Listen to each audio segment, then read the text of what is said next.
जी अस्सलाम वालेकुम। मैं हूं जी आपका दोस्त राना मोहसिन सन्यासी।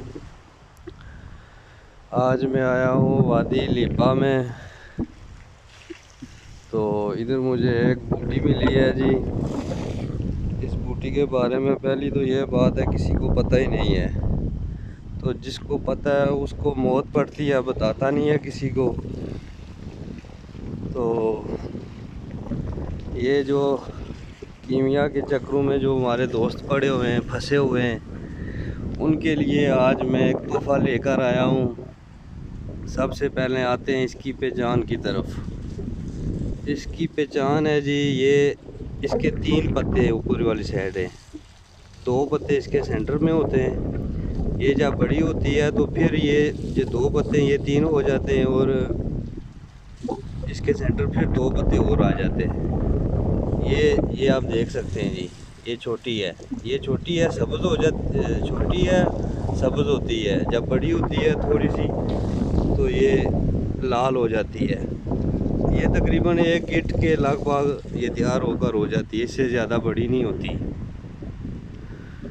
इस बूटी का नाम है पतखड़ी। ये हमारी ज़ुबान में हम इसको पतखड़ी कहते हैं। अपने अपने नाम होते हैं अपने अपने इलाके के।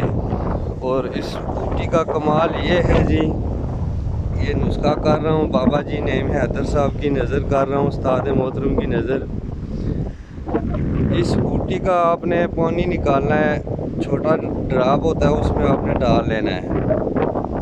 इसका पानी निकाल कर आपने 1 पाव गंधक लेनी है। बेशक 200 ग्राम ले लें, 250 ग्राम ले लें।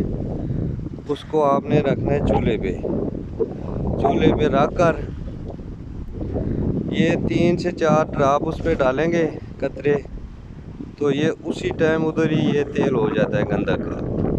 ये एक सीरी तेल आपका तैयार है जी। इसको आप बेशक 4 दिन पट्ठे में भी रखेंगे तो ये एक रत्ती कम नहीं होगा।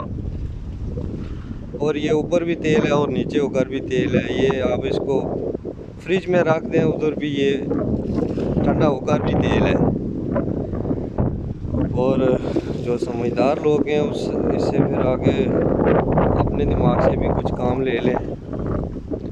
और ये और भी जड़ियाँ बूटियाँ हैं जी, काफ़ी तादाद में अक्सरी जड़ियाँ बूटियाँ हैं। इनके बारे में भी चलो आस्ता आस्ता मैं और भी वीडियो दूंगा। खुदा हाफिज़।